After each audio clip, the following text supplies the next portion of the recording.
شروع اللہ کا نام لے کر جو بڑا مہربان نہایت رحم والا ہے۔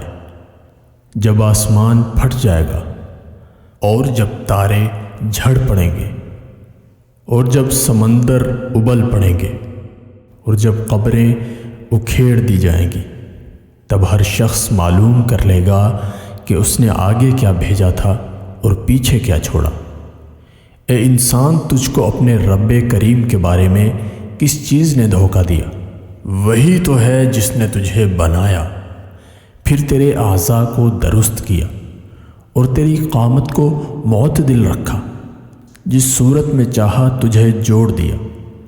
مگر افسوس تم لوگ جزا کو جھٹلاتے ہو، حالانکہ تم پر نگہبان مقرر ہیں، یعنی معزز کاتبین۔ جو کچھ تم کرتے ہو وہ اسے جانتے ہیں۔ بے شک نیکوکار نعمتوں کی بہشت میں ہوں گے اور بدکردار دوزخ میں، یعنی جزا کے دن اس میں داخل ہوں گے اور اس سے چھپ نہیں سکیں گے۔ اور تمہیں کیا معلوم کہ جزا کا دن کیسا ہے؟ پھر تمہیں کیا معلوم کہ جزا کا دن کیسا ہے؟ جس روز کوئی کسی کے کچھ کام نہ آ سکے گا اور حکم اس روز اللہ ہی کا ہوگا۔